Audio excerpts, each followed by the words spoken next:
Morning വൈബ്സിൽ ഇന്ന് ഒരുപാട് വാർത്തകൾ വിശേഷങ്ങളൊക്കെ ഉണ്ട്.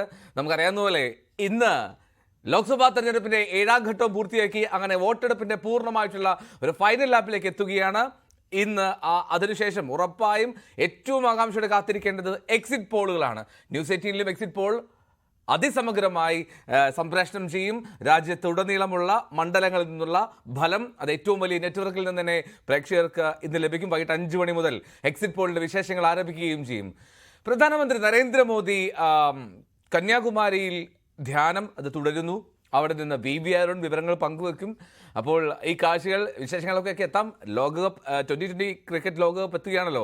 ഇന്ത്യയുടെ ആദ്യ സന്നാഹ മത്സരം ഇന്നാണ്. അത് രാത്രി 8 മണിക്ക് ബംഗ്ലാദേശിനെതിരെയാണ്. അപ്പോൾ ഇതുപോലുള്ള ഒരുപാട് വാർത്തകളും വിശേഷങ്ങളുമായി നമ്മൾ മോർണിംഗ് വൈബ്സ് ആരംഭിക്കുകയാണ്. ഞാൻ ആദ്യം കന്യാകുമാരിയിലേക്ക് തന്നെയാണ് പോകുന്നത്.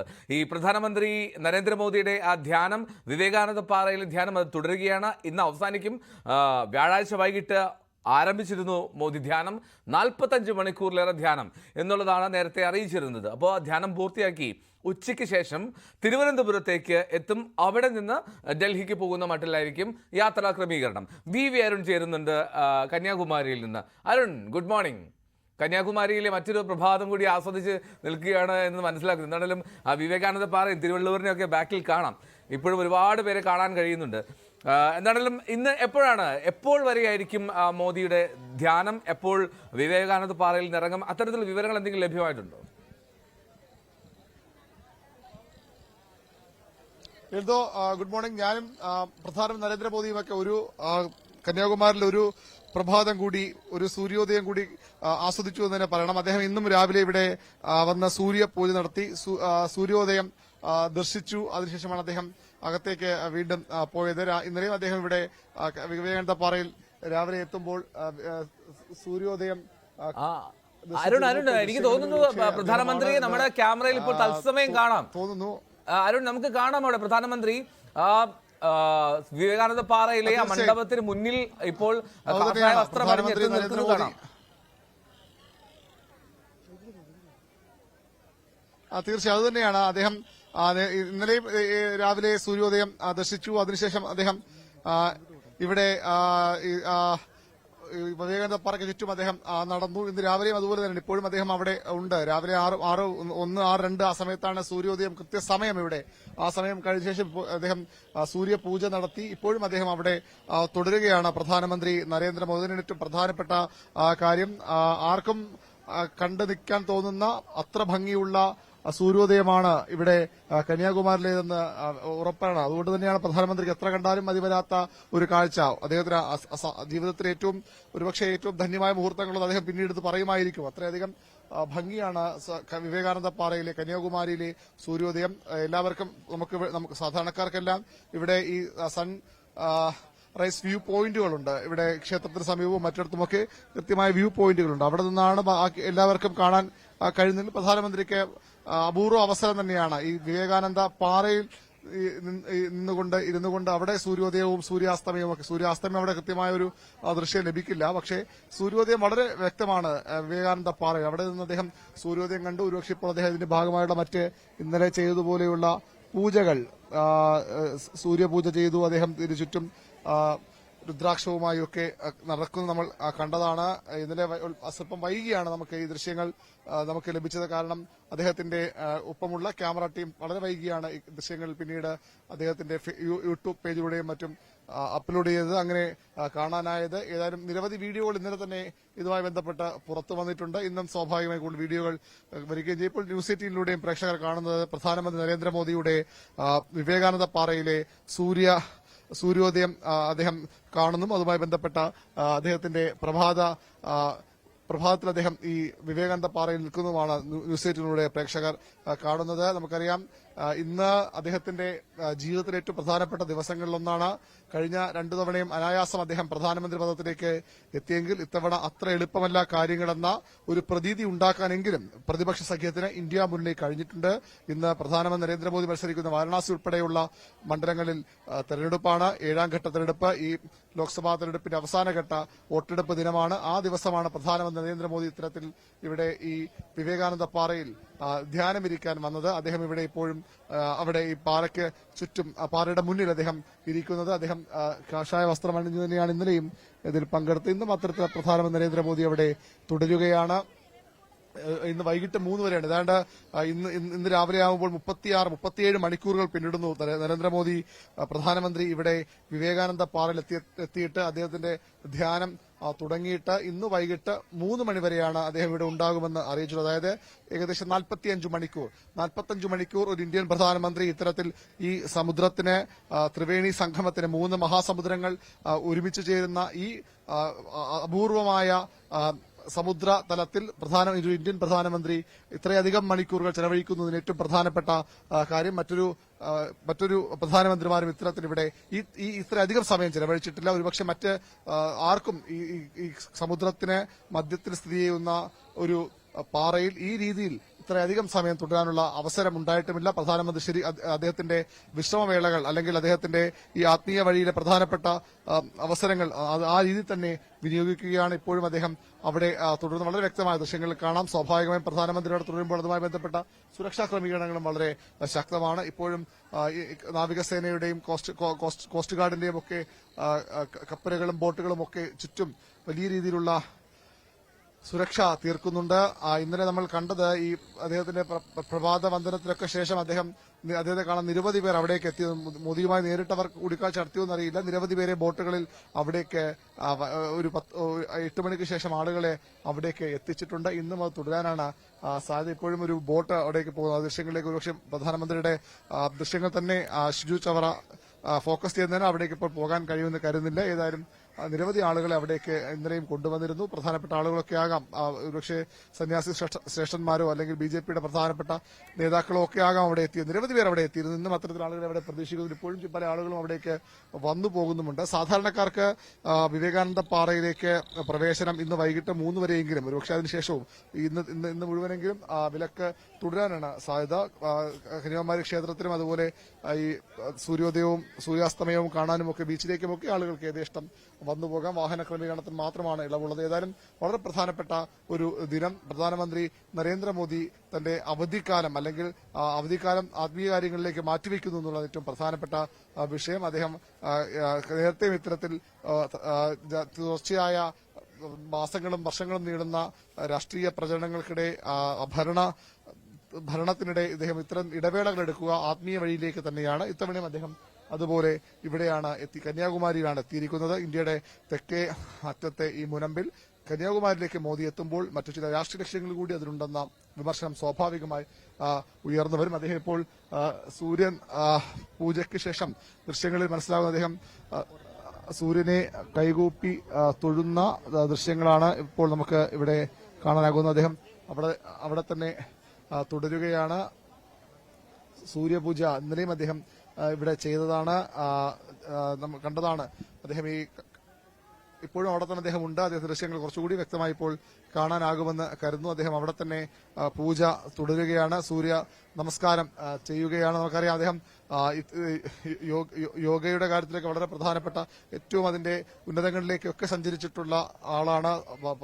പതിറ്റാണ്ടുകളായി അദ്ദേഹം യോഗ പരിശീലിക്കുന്നയാളാണ്. സൂര്യ നമസ്കാരവും അതുപോലെയുള്ള സൂര്യപൂജയും ഒക്കെ അദ്ദേഹം ഒരു സന്യാസി വര്യന്മാർ ചെയ്യുന്നതിന് സമാനമായി പലപ്പോഴും ചെയ്യുന്ന ദൃശ്യങ്ങൾ നമ്മൾ കണ്ടിട്ടുള്ളതുമാണ്. ഏതായാലും ഇന്ത്യൻ പ്രധാനമന്ത്രി ഇപ്പോഴും ധ്യാനം തുടരുകയാണ്. 37 മണിക്കൂറുകൾ പിന്നിടുന്നു അദ്ദേഹത്തിന്റെ ധ്യാനം. ഇനി 8 മണിക്കൂറുകൾ കൂടി മാത്രമാകും അദ്ദേഹം ഒരുപക്ഷെ ഇവിടെ ഈ വിവേകാനന്ദ പാറയിൽ ഉണ്ടാവുക. ആ സമയം കൊണ്ട് ഏകദേശം ഇന്ത്യൻ തെരഞ്ഞെടുപ്പിന്റെ അവസാന മണിക്കൂറുകളിലേക്ക് എത്തും. 3 മണിക്ക് എന്ന് പറയുമ്പോൾ പിന്നീട് 3 മണിക്കൂറുകൾ മാത്രമാണ് ഈ അവസാനഘട്ട വോട്ടെടുപ്പിനുള്ള സമയം. അത് അവസാനിക്കുന്നതിന് മുമ്പ് അദ്ദേഹം ഇവിടെ നിന്ന് തിരുവനന്തപുരത്തേക്ക് മടങ്ങും. തിരുവനന്തപുരത്ത് ന്യൂഡൽഹിയിലേക്കും അദ്ദേഹം മടങ്ങും തരത്തിലാണ് ഇപ്പോൾ കാര്യങ്ങൾ ക്രമീകരിച്ചിരിക്കുന്നത്. ഏതായാലും വളരെ പ്രധാനപ്പെട്ട ഒരു രാഷ്ട്രീയ സാഹചര്യത്തിലൂടെ ഇന്ത്യ കടന്നുപോകുമ്പോൾ ഇന്ത്യൻ പ്രധാനമന്ത്രി ഇവിടെ ധ്യാനത്തിലാണ്, അദ്ദേഹം വിശ്രമത്തിലാണ്.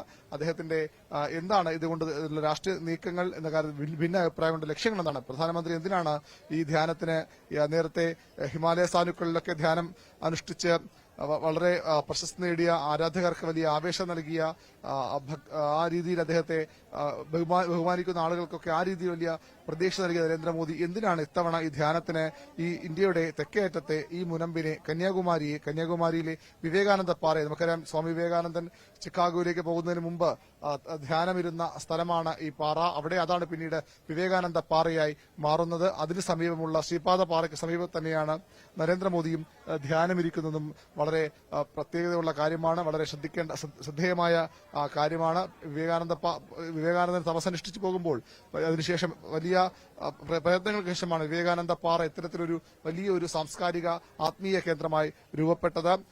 അതിന്റെ അവകാശവും ഒക്കെയുമായി ബന്ധപ്പെട്ട് വലിയ തർക്കങ്ങൾ പിന്നീട് ഉണ്ടായിരുന്നതാണ്. അതൊക്കെ മാറ്റിവെച്ചുകൊണ്ട് ഇപ്പോൾ വിവേകാനന്ദ പാറ ഇന്ത്യ മൊത്തം അറിയുന്ന, ലോകം അറിയപ്പെടുന്ന ഒരു പ്രധാനപ്പെട്ട ടൂറിസ്റ്റ് കേന്ദ്രമാണ്. പക്ഷേ നരേന്ദ്രമോദി ഇവിടെ വന്ന് പോയി ഇത്ര ധ്യാനത്തിനു ശേഷം അദ്ദേഹം മടങ്ങുന്നതോടുകൂടി കൂടുതൽ പ്രശസ്തി ഇതിന് കൈവരും. അതൊരു ടൂറിസത്തിന് അപ്പുറത്തേക്ക് ഒരു ആത്മീയ ടൂറിസം തലങ്ങളിലേക്ക് വിവേകാനന്ദ പാറ കൂടുതൽ ഉയർത്തപ്പെട്ടേക്കാം എന്ന ശുഭപ്രതീക്ഷയും പല കോണുകളിൽ നിന്ന് ഉയരുന്നുണ്ട്. കാരണം നമുക്കറിയാം, ലക്ഷദ്വീപിൽ പ്രധാനമന്ത്രി നരേന്ദ്രമോദി പോയ ശേഷം അവിടെ ഉണ്ടായ തിരക്ക് അല്ലെങ്കിൽ അത് കുറച്ചുകൂടി ടൂറിസം രംഗത്ത് ശ്രദ്ധിക്കപ്പെട്ടത്. അത്തരത്തിൽ നരേന്ദ്രമോദിയുടെ വരവ് തീർച്ചയായും ടൂറിസം, അത് വിനോദസഞ്ചാര ടൂറിസമായാലും വിനോദസഞ്ചാരത്തിന്റെ ഭാഗമായുള്ള കാര്യങ്ങൾക്കായാലും ആത്മീയ ടൂറിസത്തിലായാലും ഈ വിവേകാനന്ദ പാറയും കന്യാകുമാരിയും കൂടുതൽ ലോകശ്രദ്ധ നേടുമെന്ന് ഉറപ്പാണ്. എൽദോ, എന്താണെങ്കിലും ഇപ്പോൾ ദൃശ്യങ്ങളിൽ നമുക്ക് പ്രധാനമന്ത്രിയെ തത്സമയ ദൃശ്യങ്ങളിൽ കാണാൻ കഴിയുന്നില്ല. രണ്ടാമത്തെ വിൻഡോയിൽ കാണുന്നത് പ്രധാനമന്ത്രിയുടെ ഓഫീസിൽ നിന്ന് ഔദ്യോഗികമായി പങ്കുവച്ച ദൃശ്യങ്ങളാണ്. എന്താണെങ്കിലും കന്യാകുമാരിയിലെ സമയം, അവിടെ ധ്യാനം, അത് ആസ്വദിക്കുന്ന പ്രധാനമന്ത്രി നമുക്ക് ദൃശ്യങ്ങളിൽ കാണാം. തൊട്ടു മുമ്പ് വിവേകാനന്ദ പാറയിൽ നിന്ന് ഷിജു ചവറ പകർത്തിയ ദൃശ്യങ്ങളാണ്.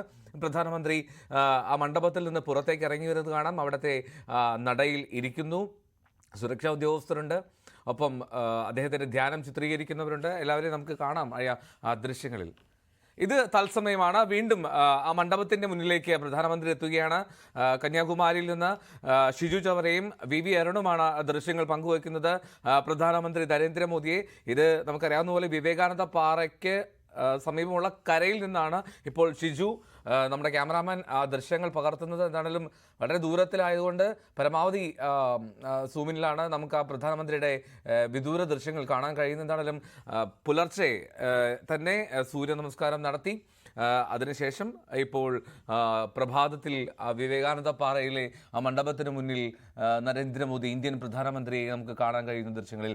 അരുൺ, എനിക്ക് തോന്നുന്നു അവിടെ ഇപ്പോഴും സുരക്ഷാ ഉദ്യോഗസ്ഥരുണ്ട്, മറ്റ് പേഴ്സണൽ സ്റ്റാഫിലുള്ള ആളുകളുണ്ടെന്ന് തോന്നുന്നു. എന്നാണെങ്കിലും പ്രധാനമന്ത്രി നമുക്ക് ദൃശ്യങ്ങളിൽ കാണാം. എന്താണ് അവിടെ നടക്കുന്നത്? അരുണിന് അതിലൊരു വ്യക്തത നൽകാൻ കഴിയുന്നൊരു വിഷനുണ്ടോ, കാഴ്ചയുണ്ടോ അതിൽ? തീർച്ചയായും അദ്ദേഹത്തെ ഇവിടെ കാണാം. അദ്ദേഹം ഇപ്പോൾ അവിടെ അതിന്റെ മുൻവശത്ത് തന്നെ നേരത്തെ അദ്ദേഹം ധ്യാനാവസ്ഥയിൽ ഇരിക്കുക. അതിപ്പോൾ പക്ഷെ കുറച്ചുകൂടി അദ്ദേഹം അവിടെ നടക്കുന്ന ദൃശ്യങ്ങളും കാണാനാകുന്നുണ്ട്. ഏതായാലും പ്രധാനമന്ത്രി അവിടെ തന്നെ, നമുക്കറിയാം രാവിലെയാണ്, കടലിന്റെ ഭാഗത്തുള്ള ഒരു പ്രകൃതിയുടെ ഒരു പ്രത്യേകത കൂടിയുണ്ട്. അവിടെ കുറച്ചുകൂടി ദൃശ്യങ്ങൾ അത്ര വ്യക്തമായി അതുകൊണ്ടാണ് കാണാൻ കഴിയാത്തത്. കുറച്ചുകൂടി ദൃശ്യങ്ങൾ നന്നായി കാണുന്ന ഭാഗത്തേക്ക് മാറാൻ ഞാൻ ഷിജുവിനോട് ആവശ്യപ്പെടാം.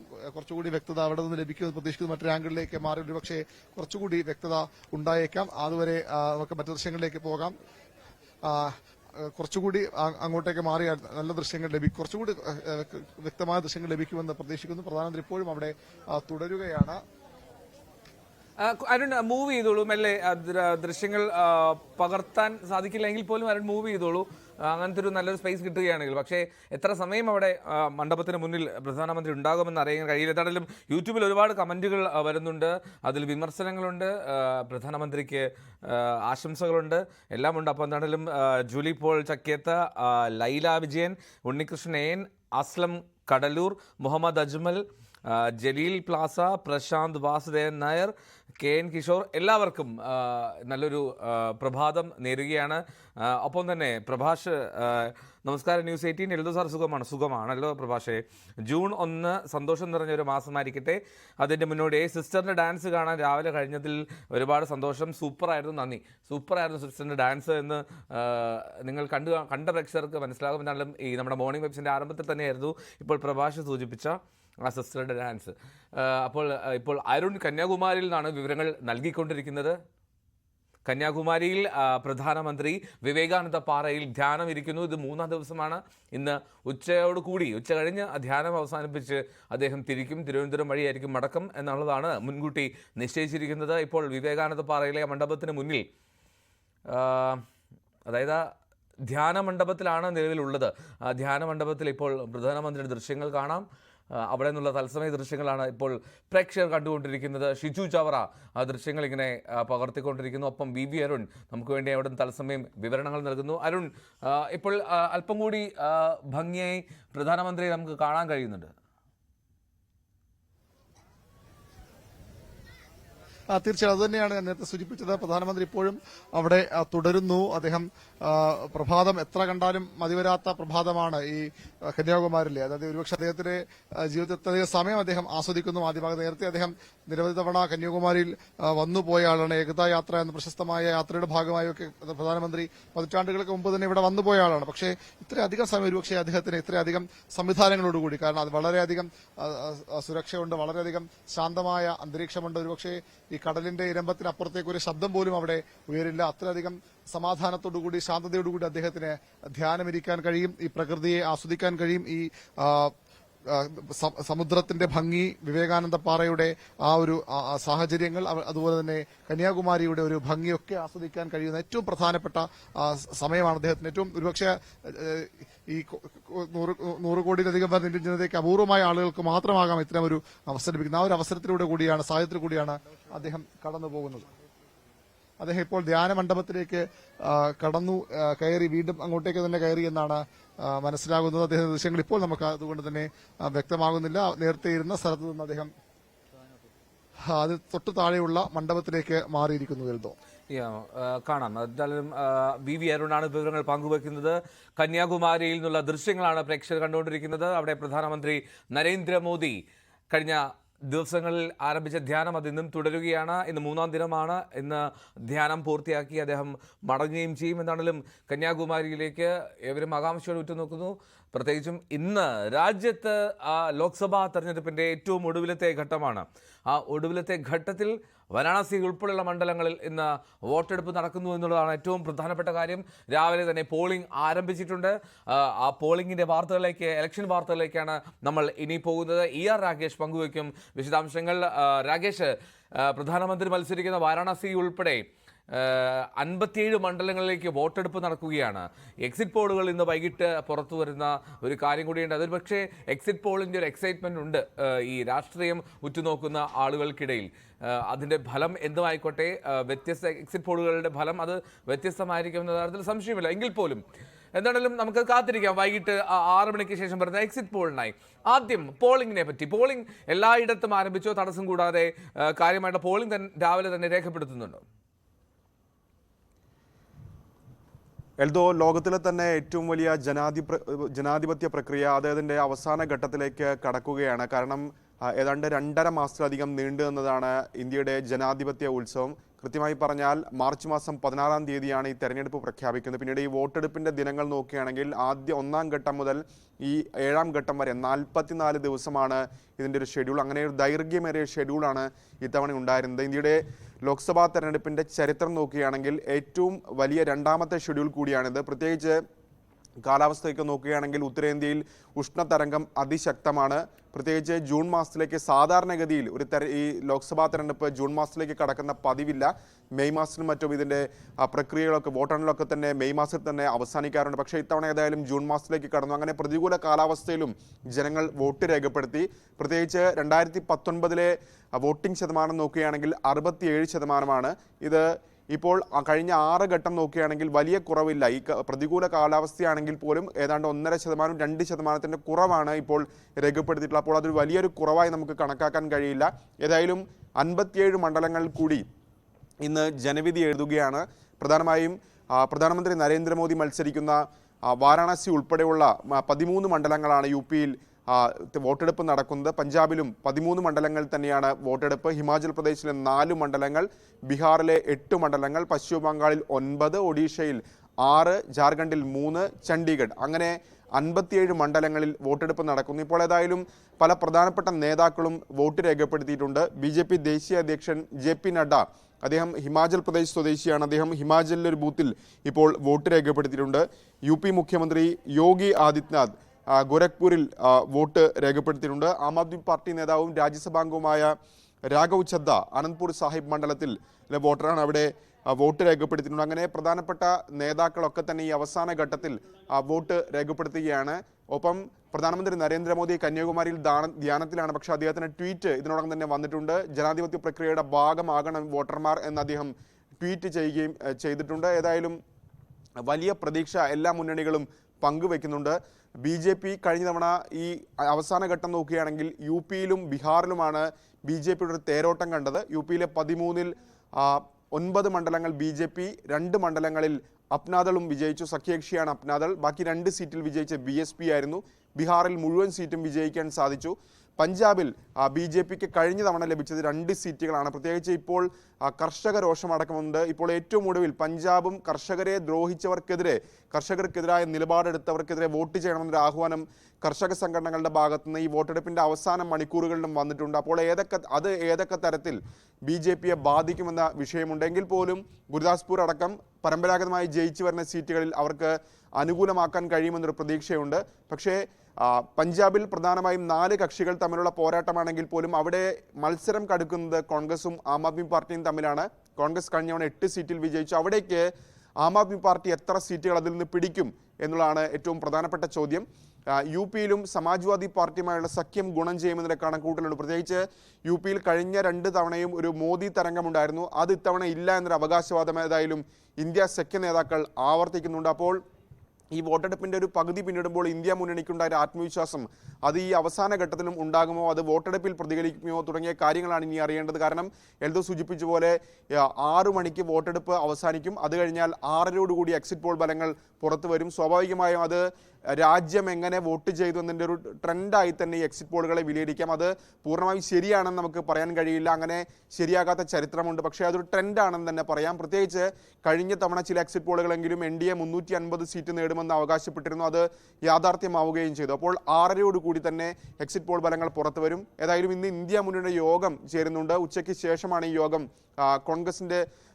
കോൺഗ്രസ്സാണ് ഈ യോഗം വിളിച്ചു ചേർത്തിരിക്കുന്നത്. പല പ്രധാനപ്പെട്ട നേതാക്കളൊക്കെ തന്നെ പങ്കെടുക്കുന്നുണ്ടെങ്കിൽ പോലും ബംഗാളിൽ ഇന്ത്യ സഖ്യത്തിന്റെ ഭാഗമാകാതെ മത്സരിച്ച മമതാ ബാനർജി ഈ യോഗത്തിന് എത്തില്ല എന്ന് അറിയിച്ചിട്ടുണ്ട്. ഏതായാലും DMK-യിൽ നിന്ന് MK സ്റ്റാലിൻ യോഗത്തിന് എത്തിയേക്കില്ല. പകരം TR ബാലു ആയിരിക്കും പ്രതിനിധിയായി പങ്കെടുക്കുക. സ്വാഭാവികമായും ഇന്ത്യ മുന്നണിയുടെ നീക്കം തെരഞ്ഞെടുപ്പിന്റെ റിസൾട്ട് അനുകൂലമായാൽ ഇപ്പോൾ ഇന്ത്യ മുന്നണിക്ക് പുറത്തുള്ള മറ്റ് കക്ഷികൾ, പ്രത്യേകിച്ച് ബിജു ജനതാദൾ, YSR കോൺഗ്രസ് തുടങ്ങിയ കക്ഷികളെ ഒപ്പം നിർത്താനുള്ള നീക്കം, അങ്ങനെ ഒരു ആലോചന ഇന്ത്യ മുന്നണിയുടെ ഭാഗത്തുനിന്നുണ്ട്. ഏതായാലും അത് റിസൾട്ട് വന്നതിന് ശേഷമായിരിക്കും അത്തരമൊരു തീരുമാനത്തിലേക്ക് ഇന്ത്യ മുന്നണി ഏതായാലും കടക്കുക. എൽദോ, ഈ രാകേഷ്, അതാണ് മറ്റൊരു പ്രധാനപ്പെട്ട കാര്യം. ഇന്ത്യ മുന്നണിയുടെ യോഗം ചേരുന്നുണ്ടല്ലോ. ഏതൊക്കെ പ്രമുഖ നേതാക്കളാണ്? എല്ലാവരും പങ്കെടുക്കുന്നുണ്ടോ?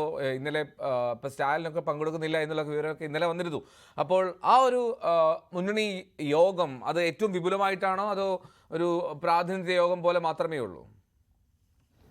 സ്വാഭാവികമായും ഇതുവരെയുള്ള വോട്ടെടുപ്പ് അല്ലെങ്കിൽ അക്കാര്യം എത്രയൊക്കെ സീറ്റുകൾ നേടാൻ കഴിയുമെന്നൊരു ചർച്ച സ്വാഭാവികമായും ഉണ്ടാകും. പക്ഷേ ഇന്ത്യ മുന്നണി നേതാക്കൾ വ്യക്തമാക്കുന്നത് ഇത് തെരഞ്ഞെടുപ്പ് ദിനത്തിലെ വോട്ടെണ്ണൽ ദിനത്തിലെ ഒരുക്കങ്ങൾ, അത്തരം ക്രമീകരണങ്ങളുമായി ബന്ധപ്പെട്ട കാര്യങ്ങൾ ചർച്ച ചെയ്യാനാണെന്നാണ് പറഞ്ഞിരിക്കുന്നത്. പക്ഷേ സ്വാഭാവികമായും ഏതൊക്കെ സംസ്ഥാനത്തെ ഏതൊക്കെ സീറ്റുകൾ ഇന്ത്യ മുന്നണിക്ക് ലഭിക്കും, അല്ലെങ്കിൽ എന്തെങ്കിലും തരത്തിൽ സർക്കാർ രൂപീകരണങ്ങളുടെ സാധ്യതയുണ്ടോ തുടങ്ങിയ കാര്യങ്ങളൊക്കെ ഒരു പ്രാഥമിക ചർച്ച സ്വാഭാവികമായും ഉണ്ടാകുമെന്ന കാര്യത്തിൽ തർക്കമില്ല. ഏതായാലും പ്രധാനപ്പെട്ട നേതാക്കളൊക്കെ തന്നെ ഈ യോഗത്തിൽ എത്തുമെന്ന് അറിയിച്ചിട്ടുണ്ട്. മല്ലികാർജ്ജുൻ ഖാർഗെ, രാഹുൽ ഗാന്ധി, ശരത് പവാർ, ഒപ്പം തന്നെ ശിവസേനയെ പ്രതിനിധീകരിച്ചുകൊണ്ട് നേതാക്കൾ തുടങ്ങിയവരൊക്കെ തന്നെ ഈ യോഗത്തിൽ പങ്കെടുക്കുകയും ചെയ്യും. പക്ഷേ ഇപ്പോൾ ഈ യോഗത്തിൽ എത്തില്ല എന്ന് അറിയിച്ചിട്ടുള്ളത് പശ്ചിമബംഗാൾ മുഖ്യമന്ത്രി മമതാ ബാനർജിയാണ്. കാരണം ഇന്ത്യ സഖ്യത്തിന്റെ ഭാഗമായല്ല മമത മത്സരിച്ചത്. പക്ഷേ മമത ഈ അവസാന കാലത്ത് ഇന്ത്യ സഖ്യത്തിന്റെ ഭാഗമാണ്,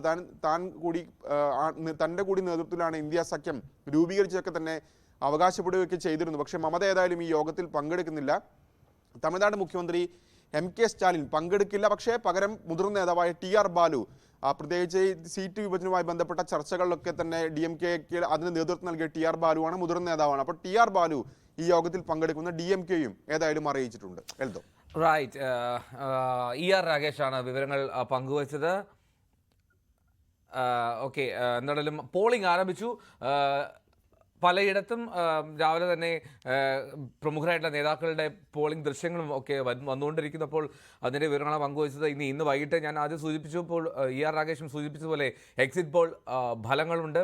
ന്യൂസ് 18-ലും എക്സിറ്റ് പോൾ ഫലങ്ങളുണ്ടാകും. 5 മണിക്ക് മുതൽ നമ്മൾ അതിൻ്റെ പ്രോഗ്രാം ആരംഭിക്കും. പോളിംഗ് പൂർത്തിയാവുന്നതിന് പിന്നാലെ തന്നെ ഓരോ മണ്ഡലങ്ങളിലെയും എക്സിറ്റ് പോൾ ഫലങ്ങൾ പ്രേക്ഷകരിലേക്ക് എത്തിക്കുകയും ചെയ്യും.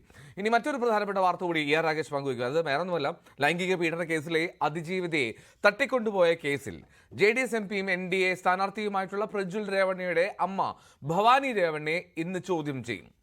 പ്രത്യേക അന്വേഷണ സംഘമാണ് ചോദ്യം ചെയ്യുന്നത്. ഇന്നലെ ബംഗളൂരു വിമാനത്താവളത്തിൽ വെച്ച് അറസ്റ്റിലായ പ്രജ്വലിനെ 7 ദിവസത്തെ പോലീസ് കസ്റ്റഡിയിൽ വിട്ടിരുന്നു. രാകേഷ് തുടരുന്നുണ്ട്. രാകേഷ്, ഈ കേസിൽ അമ്മയെ ചോദ്യം ചെയ്യുന്നുണ്ട്, ഒപ്പം ഇപ്പോൾ പ്രജ്വൽ പോലീസ് കസ്റ്റഡിയിൽ തുടരുകയാണ്.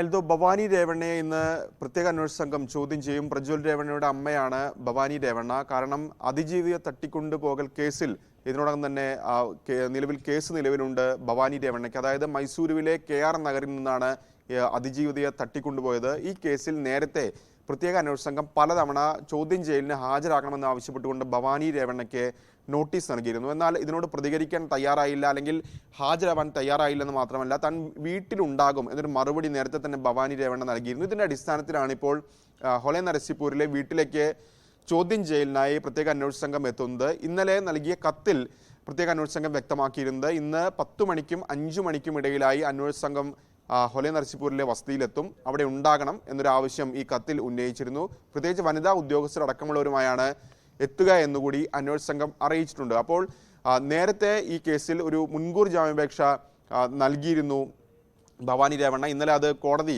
അംഗീകരിക്കാൻ തയ്യാറായില്ല. അതിന് പിന്നാലെയാണ് ഇപ്പോൾ ഏതായാലും ചോദ്യം ചെയ്യൽ നടക്കുന്നത്. ഒരുപക്ഷെ ഇന്ന് ചോദ്യം ചെയ്യൽ പൂർത്തിയായ ശേഷം വീണ്ടും ചോദ്യം ചെയ്യാനുള്ള സാധ്യതയും തള്ളിക്കളയാൻ കഴിയില്ല.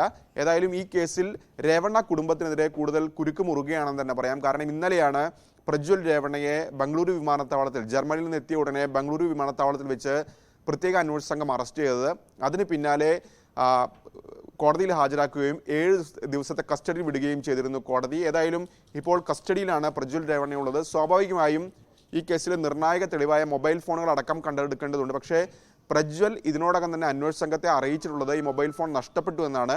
അപ്പോൾ വിശദമായ ചോദ്യം ചെയ്യലിൽ ഇതിൻ്റെ കൂടുതൽ വിവരങ്ങൾ അറിയാൻ കഴിയും എന്നൊരു പ്രതീക്ഷ അന്വേഷണ സംഘത്തിനുണ്ട്. ഒപ്പം തന്നെ ഹാസനിലെ ഓഫീസ് അടക്കം കേന്ദ്രീകരിച്ചുകൊണ്ടാണ് ഇത്തരം പീഡനങ്ങളൊക്കെ നടന്നിട്ടുള്ളത്. സ്വാഭാവികമായും അവിടങ്ങളിലൊക്കെ തന്നെ കൊണ്ടുപോയി ഒരു തെളിവെടുപ്പിനുള്ള സാധ്യതയും തള്ളിക്കളയാൻ കഴിയില്ല. വരും ദിവസങ്ങളിൽ തെളിവെടുപ്പ് നടക്കും എന്നാണ് ഇപ്പോൾ പ്രത്യേക അന്വേഷണ സംഘം അറിയിച്ചിട്ടുള്ളത്. എൽദോ, ശരി.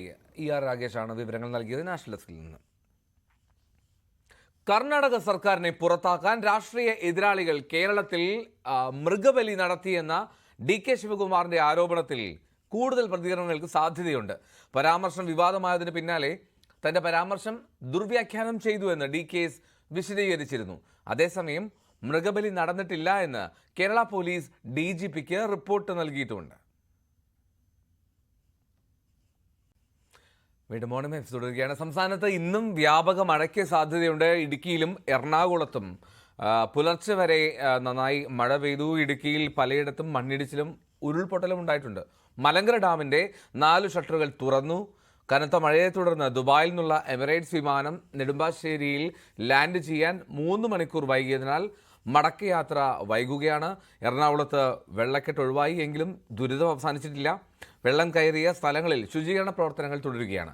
അതേസമയം വെള്ളക്കെട്ടിൽ CPM-ഉം കോൺഗ്രസും തമ്മിൽ രാഷ്ട്രീയ പോരും മുറുകുന്നുണ്ട്. ഇന്നലെ കളമശ്ശേരി നഗരസഭയിലേക്ക് CPM-ഉം മന്ത്രി P. രാജീവിൻ്റെ ഓഫീസിലേക്ക് കോൺഗ്രസും മാർച്ച് നടത്തിയിരുന്നു. ഇന്ന് കൊച്ചി കോർപ്പറേഷനിലേക്ക് കോൺഗ്രസിൻ്റെ മാർച്ചുണ്ട്.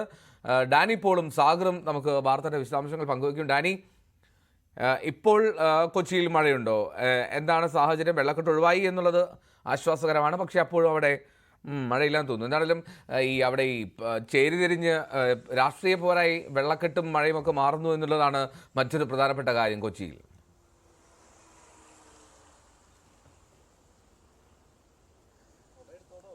Eldho, good morning. കൊച്ചിയിൽ പൊതുവിൽ ഒരു മഴ ഒഴിഞ്ഞൊരു അന്തരീക്ഷം ഇന്നലെയും അതോടൊപ്പം തന്നെ ഇന്ന് രാവിലെയും എല്ലാം വരുമ്പോൾ ആ രീതിയിലുണ്ട്. പക്ഷേ പൂർണ്ണമായും മഴ ഒഴിഞ്ഞിട്ടില്ല. ഇടവേളകൾ ഇതിലുണ്ട് എന്നൊരു ആശ്വാസം മാത്രമാണുള്ളത്. വലിയ രീതിയിലേക്ക് കനത്ത രീതിയിലേക്ക് ഇന്നലെ രാത്രിയെല്ലാം കനത്ത മഴയുണ്ടായി. പക്ഷേ രാവിലേക്ക് എത്തുമ്പോൾ മഴ ഒഴിഞ്ഞു നിൽക്കുന്നൊരു സാഹചര്യമുണ്ട്. പക്ഷേ ഇപ്പോഴും തുള്ളിയെടുക്കുന്നു എന്ന രീതിയിൽ തന്നെ പറയാം. കാരണം മഴയ്ക്ക് ഇടവേളകളുണ്ട് എന്ന് മാത്രം സൂചിപ്പിക്കാം.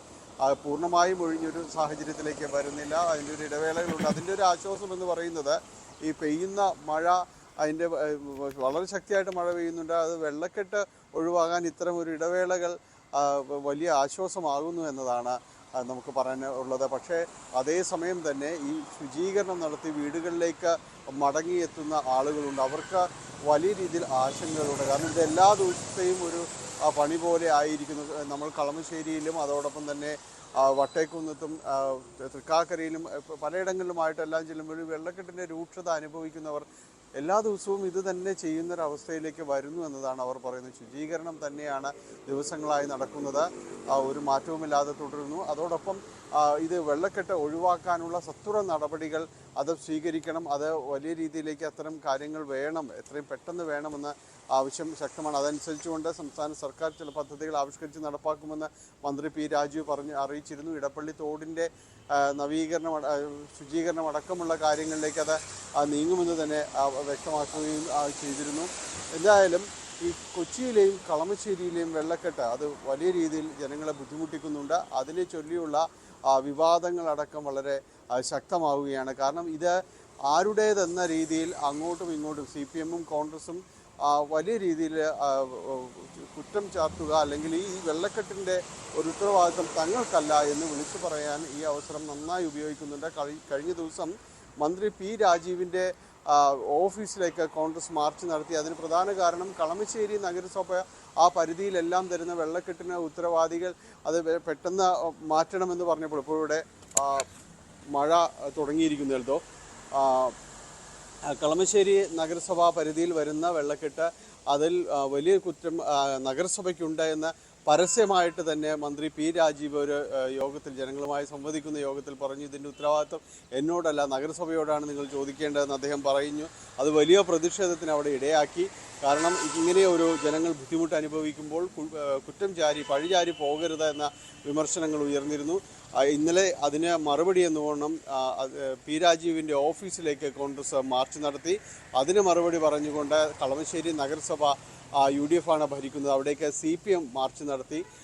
ഇന്നിപ്പോൾ കൊച്ചി നഗരസഭയിലേക്ക് കോൺഗ്രസിൻ്റെ DCCയുടെ നേതൃത്വത്തിലുള്ള മാർച്ച് നടക്കുകയാണ്. ഇങ്ങനെ മാർച്ചുകൾക്ക് അല്ലെങ്കിൽ ഈ പ്രതിഷേധങ്ങൾക്ക് ഈ കനത്ത മഴയിലും ജനങ്ങളുടെ ദുരിതത്തിലും യാതൊരു അവസാനവുമില്ല എന്നതാണ് നമ്മൾ കാണേണ്ടത്. കാരണം ഇതൊരവസരം എന്ന രീതിയിൽ ഇത് തങ്ങളുടേതല്ല അല്ലെങ്കിൽ ഇവരുടേതാണ് എന്ന് സ്റ്റാമ്പ് ചെയ്തെടുക്കുന്നതിൽ വലിയ വ്യഗ്രത ഇവർ കാണിക്കുന്നുണ്ട്.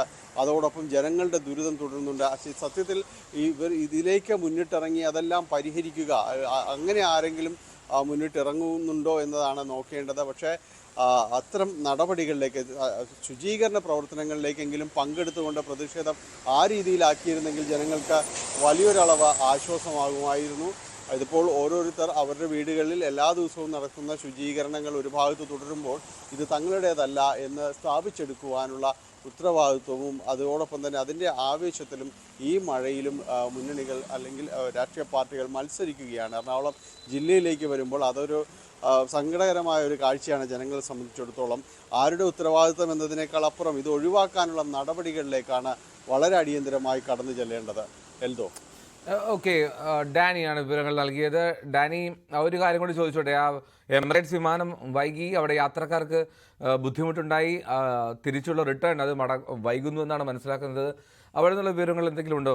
ടേക്ക് ഓഫ് ആയോ?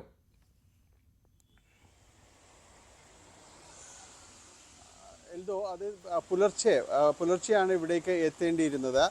പക്ഷേ ഇവിടുത്തെ ഞാൻ സൂചിപ്പിച്ചതുപോലെ കനത്ത മഴ രാത്രിയിലും പുലർച്ചെയുമായി അതിരാവിലെയുമായിട്ട് ഉണ്ടായിരുന്നു. അതുകൊണ്ട് തന്നെ ലാൻഡ് ചെയ്യാൻ കഴിയാതെ ബംഗളൂരുവിലേക്ക് അത് തിരിച്ചുവിടുകയായിരുന്നു. പിന്നീട് 6:30 7 മണിയോടുകൂടി ആണ് ഇവിടേക്ക് കൊച്ചിയിലേക്ക് തിരിച്ച് അത് വന്നു.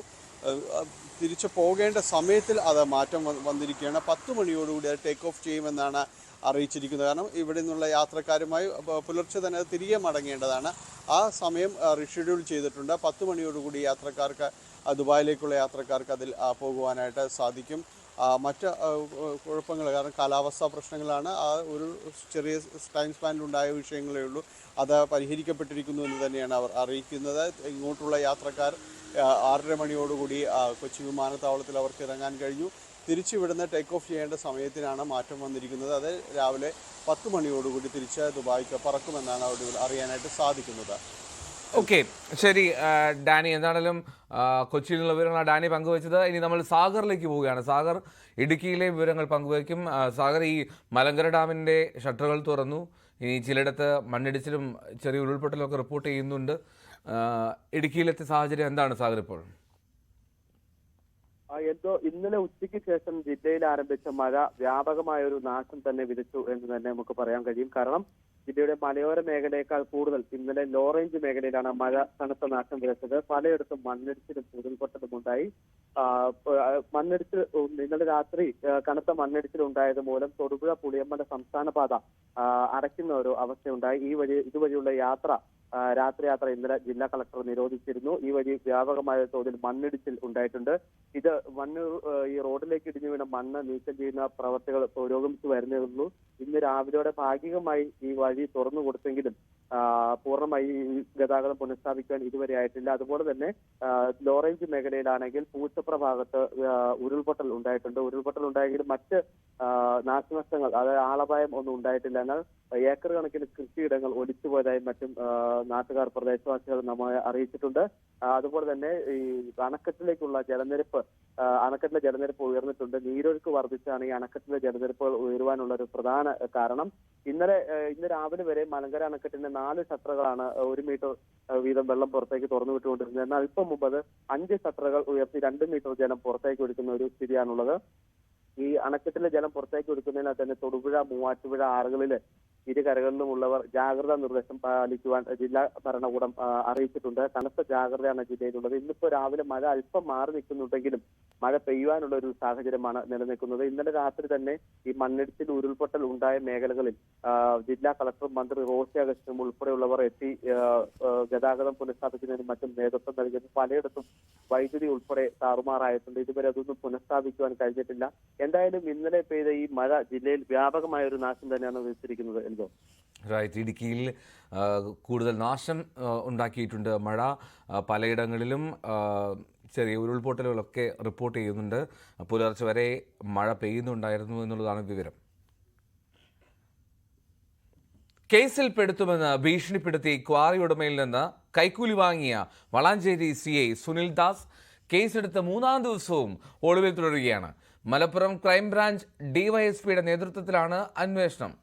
പോലീസ് കേസ് രജിസ്റ്റർ ചെയ്യുന്നതിന് മുൻപേ സുനിൽദാസ് ഒളിവിൽ പോയിരുന്നു.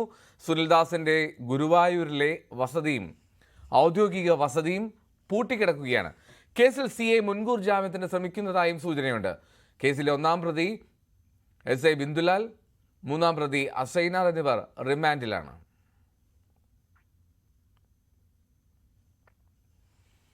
അട്ടപ്പാടിയിൽ വീണ്ടും അരിവാൾ രോഗിയായ ആദിവാസി യുവതി മരിച്ചു.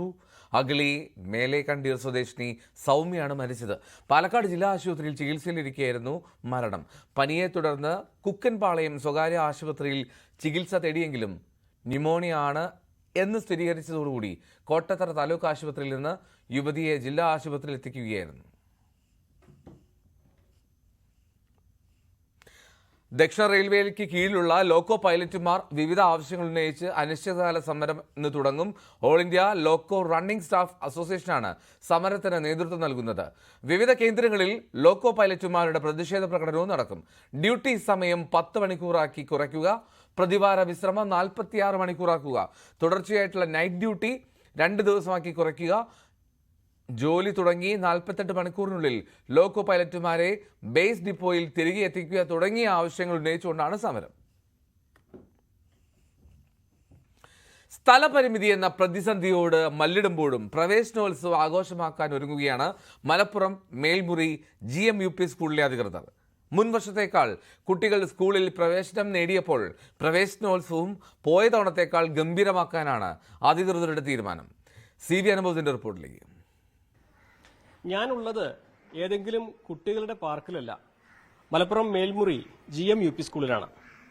സ്കൂൾ തുറക്കാൻ ഇനി വളരെ കുറച്ച് സമയം മാത്രമേ ബാക്കിയുള്ളൂ. കുട്ടികളെ വരവേൽക്കാൻ സ്കൂളുകളൊക്കെ ഒരുങ്ങുകയാണ്. മേൽമുറി സ്കൂളും അതിന്റെ അവസാനവട്ട ഒരുക്കത്തിലാണ്. നമുക്കിപ്പോൾ ഇവിടെ കാണാൻ പറ്റും. ക്ലാസ് റൂമുകളൊക്കെ നല്ല ഭംഗിയായിട്ട് ചിത്രം വരച്ച് ഭംഗിയാക്കിയിട്ടുണ്ട്. അത് പെയിന്റിങ്ങിന്റെ ജോലികളൊക്കെ പുരോഗമിക്കുന്നുണ്ട്.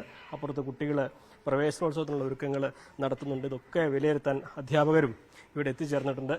നമസ്കാരം ടീച്ചറെ. ഇപ്പോൾ ആദ്യം നമുക്ക് കാണുമ്പോൾ ഒരു ക്ലാസ് മുറി എന്നതിനേക്കാൾ കൂടുതൽ കുട്ടികൾക്ക് അവർക്ക് ഇഷ്ടപ്പെടുന്നൊരു സ്ഥലം പോലെ തോന്നും അല്ലേ? എങ്ങനെയാണ്? കുട്ടികളെ നമ്മുടെ ഈ ഒരു പഠന സംവിധാനത്തിലേക്ക് ആകർഷിക്കണമെങ്കിൽ ആദ്യം അവർക്ക് കാഴ്ചയിൽ തന്നെ ഒരു ആകർഷണം തോന്നണമല്ലോ. അപ്പോൾ അതിനു വേണ്ടിയിട്ട് വർണ്ണക്കൂടാരം പദ്ധതിയുടെ ഭാഗമായിട്ട് നിർമ്മിച്ചാണിത്. അപ്പോൾ ഇതിങ്ങനെ 8 ക്ലാസ്സുകൾക്ക് ഇങ്ങനെ കിട്ടിയിട്ടുണ്ട്. ഇതിന്റെ പുറമെ ഒരു പാർക്കും ഉണ്ട് ഇവിടെ. അത് സ്കൂളിന്റെ സ്ഥല പരിമിതി കാരണം ബാക്കിലാക്കിയിരിക്കുകയാണ്. പിന്നെ ബാക്കിയുള്ള ഒരുക്കങ്ങളുമായിട്ട് ഞങ്ങൾ തുടരുകയാണ്. സ്കൂളിപ്പോൾ ഉള്ളത് സ്ഥലപരിമിതി കാരണം 3 ഭാഗത്തായിട്ടാണ്. ഇതിപ്പോൾ LP സെക്ഷനാണ്. ഇത് ഗവൺമെന്റ് ബിൽഡിങ്ങിലും ബാക്കി 2 ഭാഗങ്ങൾ ഞങ്ങളിപ്പോഴും വാടക കെട്ടിടത്തിലാണ്.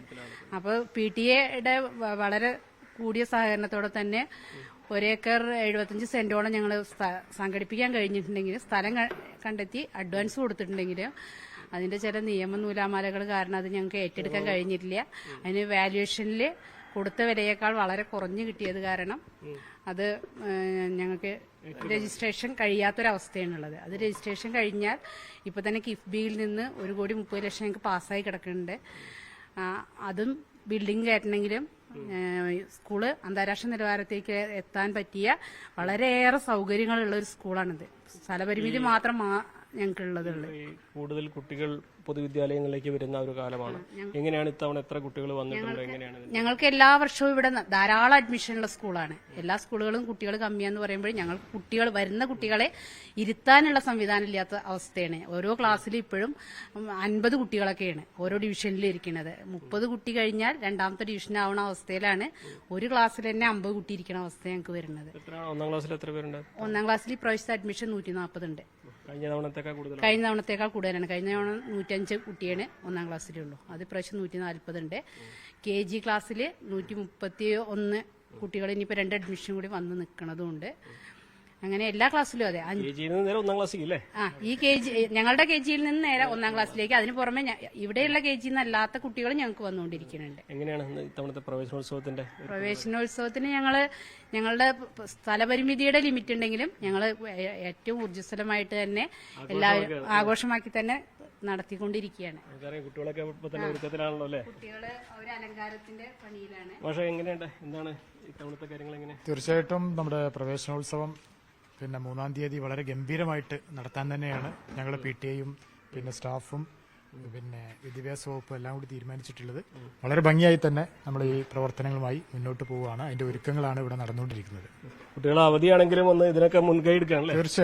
തീർച്ചയായിട്ടും കുട്ടികൾ എല്ലാ കാര്യങ്ങൾക്കും അവിടെ ഫുൾ സപ്പോർട്ടായിട്ട് കുട്ടികൾ ഞങ്ങൾ കൂടെ തന്നെ ഉണ്ട്. ശരിക്ക് ഈ ഒരു സ്കൂളിന്റെ ഒരു സ്വഭാവം തന്നെ മാറിക്കഴിഞ്ഞു. ഇപ്പോൾ നമുക്കൊരു പാർക്കിലേക്കൊക്കെ വരുന്ന ഒരു ഫീലാണ് ആദ്യം വരുമ്പോൾ തോന്നുന്നത് അല്ലേ? ഇത് ചെറിയ കുട്ടികൾക്കുള്ള ഏറ്റവും അധികം. അതെ KG ക്ലാസ് ആണ് ഇവിടെ ഈ ഭാഗത്തുള്ളത്. അപ്പൊ KG കുട്ടികൾക്ക് വേണ്ടിയിട്ടുള്ള സംവിധാനങ്ങളാണ് ഇതൊക്കെ. ഈ ചെയ്തത് മുഴുവൻ KG കുട്ടികൾക്ക് വേണ്ടിയിട്ടുള്ള. KG കുട്ടികൾക്കാണെങ്കിലും ചെറിയ LP കുട്ടികൾ ഇതൊക്കെ സൗകര്യം ഉപയോഗിക്കുന്നുണ്ട്. പണ്ടത്തെ ഒരു സ്കൂൾ എന്നുള്ളൊരു കൺസെപ്റ്റ്, സർക്കാർ സ്കൂൾ എന്നൊക്കെ പറഞ്ഞാൽ ഏറ്റവും പരിമിതമായ സൗകര്യങ്ങൾ, ഏറ്റവും ചെറിയ സാഹചര്യങ്ങളാണ്. അതൊന്ന് മാറിയിട്ട് കുട്ടികൾക്ക് സ്കൂളിലേക്ക് വരാൻ ഇഷ്ടം തോന്നുന്ന സാഹചര്യങ്ങൾ എടുക്കുക അല്ലെ? അത് തന്നെയാണ് നമ്മളിപ്പോ പൊതുവിദ്യാലയങ്ങളും കൂടെ മെച്ചപ്പെടുന്നതിന്റെ 1ാമത്തെ പടിയും അത് തന്നെയാണ്. കുട്ടികൾ സൗകര്യങ്ങളല്ലേ കുട്ടികളെ ആകർഷിക്കാൻ. ഇതിന് പുറമെ മാത്രമല്ല സ്കൂളിന്റെ ക്ലാസ് റൂമുകളുടെ ഉള്ളുകൾ നല്ലോണം അലങ്കരിച്ചിട്ട് തന്നെയുള്ളത്. ചിത്രപ്പണികളും കുട്ടികൾക്ക് ഓരോ ഇടങ്ങളായിട്ട് തിരിച്ചുകൊണ്ടുമാണുള്ളത്. ഇതിന് ഞങ്ങൾക്ക് ഈ ഭൗതിക സൗകര്യത്തിന്റെ ഒരു കുറവല്ലാതെ ഞങ്ങൾക്കൊരു പ്രയാസങ്ങളില്ല. മക്കളൊക്കെ ഇവിടെ അടുത്തുള്ളവർ തന്നെയാണോ? പ്രവേശനോത്സവത്തിന്റെ ഒരുക്കം തുടങ്ങിയപ്പോ തന്നെ? എത്രാം ക്ലാസ്സിലാണ് പഠിക്കണേ? ചെറിയ കുട്ടികൾ അനിയന്മാരും അനിയത്തിമാരും വരുമ്പോ അതിനുവേണ്ടി റെഡി ആവും അല്ലേ? ഈ വെക്കേഷനൊക്കെ എങ്ങനെ വളരെ വേഗം കഴിഞ്ഞ പോലെ തോന്നുന്നുണ്ടോ? സ്കൂൾ വരാൻ വൈകിയോ? സ്കൂൾ തുറക്കാൻ വൈകിയോ? ഇല്ല. എങ്ങനെ കൂട്ടുകാരൊക്കെ ഉണ്ടല്ലോ? മക്കളൊക്കെ ഇവിടുത്തെ തന്നെയാണ്? ഈ പരിസരത്ത് തന്നെയാണ് താമസം? അതാണോ പ്രവേശനോത്സവത്തിന് ഇപ്പൊ റെഡിയാക്കാണോ സ്കൂളിന്? എങ്ങനെ എല്ലാരും ഒരേ ക്ലാസ്സിലാണോ? എത്രയല്ല പഠിക്കണേ നിങ്ങളൊക്കെ? 7ക്കാണ്. അപ്പോ അനിയന്മാരും അനിയത്തിമാരൊക്കെ വരുമ്പോ അതിനു മുമ്പ് സ്കൂളൊക്കെ ഭംഗിയാക്കുക അല്ലേ? എല്ലാരും സ്കൂൾ തുറക്കാൻ റെഡി ആയിരിക്കുകയാണ് അല്ലേ? പുസ്തകം കിട്ടിയോ? ബുക്കൊക്കെ കിട്ടിയോ? ബുക്ക് കിട്ടിയല്ലേ? ക്ലാസ് റൂമുകളൊന്ന് കാണിക്കാം. ക്ലാസ്സൊക്കെ പറഞ്ഞ പോലെ അവസാനവട്ട ഒരുക്കത്തിലാണ്. നമുക്കറിയാം ഇത് UKG-കാരുടെയാണ്. നമുക്ക് നോക്കിയാൽ കാണാം മുകളില് നല്ല കുട്ടികൾക്കൊക്കെ കണ്ടാൽ നോക്കിയിരിക്കുന്ന തരത്തിലുള്ള ചിത്രങ്ങളും അതിന്റെ ഡെമോൺസ്ട്രേഷനും ഒക്കെ എല്ലായിടത്തും ഉണ്ട്. ക്ലാസ് റൂമുകളൊക്കെ കണ്ടാൽ തന്നെ വളരെ വ്യത്യാസം നമുക്ക് അറിയാൻ കഴിയും. അത്തരത്തിലാണ് ഇതൊരു സർക്കാരിന്റെ കീഴിലുള്ള ഒരു പൊതുവിദ്യാലയമാണ് എന്നതുകൂടി നമുക്ക് എടുത്തു പറയേണ്ടതുണ്ട്. അത് PTA ആണ് ഇതിന്റെയൊക്കെ ഏറ്റവും നെടുന്നൂറാണ് നിൽക്കുന്നത് അല്ലേ? PTA വലിയൊരു പിന്തുണയാണല്ലോ ഇതിനുള്ളത്. അതെ തീർച്ചയായും. പരിമിതികളെ അതിജീവിക്കുക അല്ലേ? പരിമിതികളെ അതിജീവിക്കുക. ടീച്ചർ പറഞ്ഞ പോലെ ഞങ്ങൾക്ക് ഏറ്റവും ഉള്ളൊരു പ്രയാസം തന്നെയാണ് ഈ സ്കൂളിലെ വിദ്യാർത്ഥികൾ ഒന്നിച്ച് ഒരു അസംബ്ലിക്ക് വിളിക്കാനോ അല്ലെങ്കിൽ ഇതുപോലെയുള്ള ഒരു പ്രവേശനോത്സവമോ അല്ലെങ്കിൽ ആർട്സ് ഡേ ഒന്നിച്ച് അവരെ ഒന്നിച്ചൊരു ഗ്രൗണ്ടിലോ അല്ലെങ്കിൽ ഒരു ഭാഗത്ത് ഒരുമിച്ച് കൂട്ടാനുള്ളൊരു സൗകര്യമില്ല എന്നുള്ളത് വളരെ പരിമിതമാണ്. അതോടൊപ്പം ഒരു വലിയ പ്രതീക്ഷയിലായിരുന്നു ഞങ്ങളെല്ലാം, നാട്ടുകാരും അതുപോലെ അധ്യാപകരും എല്ലാവരും ഒറ്റക്കെട്ടായി പരിശ്രമിച്ച് സ്ഥലമെല്ലാം കണ്ടെത്തി അതിന് അഡ്വാൻസ് കൊടുക്കുകയൊക്കെ ചെയ്തെങ്കിലും പൂർത്തീകരിക്കാൻ കഴിഞ്ഞാൽ ഈ ഒരു അധ്യയന വർഷത്തിൽ അല്ലെങ്കിൽ ഒരു വർഷമാകുമ്പോഴേക്കും അതിന്റെ പണി ആരംഭിക്കാന്നുള്ളൊരു അതെ നിയമക്കുരുക്കിലാണ്. അതുകൊണ്ട് ആ ഒരു പ്രയാസം ഉണ്ട്. എന്താണ് ഇക്കുറിയത്തെ പ്രതീക്ഷ? കുട്ടികൾ കൂടുതലുണ്ടെന്നാണ് ടീച്ചർമാരൊക്കെ പറയുന്നത്. കുട്ടികൾ കൂടുതലാണ്, രക്ഷിതാക്കളും അധ്യാപകരൊക്കെ നല്ലൊരു ആവേശത്തിലാണ് കുറി. കാരണം നമുക്ക് നല്ലൊരു കഴിഞ്ഞ പ്രാവശ്യത്തിനാട്ടിയും നല്ല ഉത്സാഹമായിട്ട് നടത്തണം എന്നുള്ള രീതിയിൽ കൂടെ രക്ഷിതാക്കളും ഒക്കെ മുന്നോട്ട് വന്നുകൊണ്ടിരിക്കുകയാണ്. അതാണ് നമുക്ക് ഇവിടെ നിന്നുള്ള ചിത്രങ്ങളും കാഴ്ചകളും ഒക്കെ പങ്കുവെക്കാനുള്ളത്. ഈ ഒരു പ്രവേശനോത്സവത്തിന്റെ ആരവത്തിനായി Malappuram Melmuri GM UP school ഒരുങ്ങുകയാണ്. ഇനി കുട്ടികൾ കടന്നെത്തുന്ന ആ നിമിഷം അതിനായുള്ള കാത്തിരിപ്പിലാണ് ഈ സ്കൂളും ഈ അധ്യാപകരും ഈ രക്ഷിതാക്കളുമെല്ലാം. മലപ്പുറത്തുനിന്നും അഖിൽ ഓട്ടുപാറയ്ക്കൊപ്പം CV അനുമോദ്, ന്യൂസ് 18.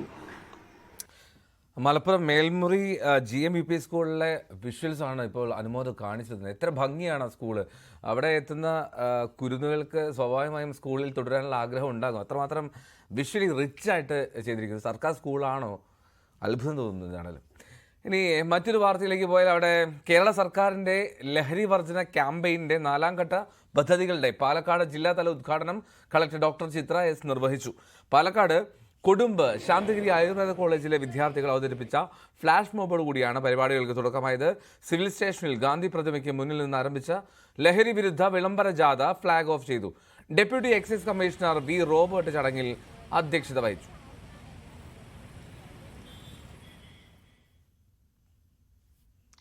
അപ്പോൾ എന്തായാലും മോർണിംഗ് വൈബ്സിൻ്റെ സമയം ഇവിടെ പൂർത്തിയാവുകയാണ്.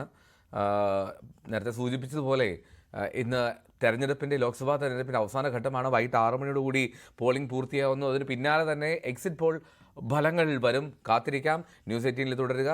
ന്യൂസ് 18 എക്സിറ്റ് പോൾ പരിപാടി പ്രത്യേക പ്രോഗ്രാമാണ്. വൈകിട്ട് 5 മണിക്ക് തന്നെ ആരംഭിക്കും. 5 മണിക്ക് ആരംഭിച്ച് 6 മണിക്ക് പോളിംഗ് പൂർത്തിയാവുന്നതോടുകൂടി ഫലപ്രഖ്യാപനങ്ങളിലേക്ക് എത്തുകയും ചെയ്യും. അപ്പോൾ ഉറപ്പായും കാത്തിരിക്കുക എക്സിറ്റ് പോൾ ഫലങ്ങൾക്കായി. മോർണിംഗ് വൈബ്സ് അവസാനിപ്പിക്കുന്നു. നമസ്കാരം.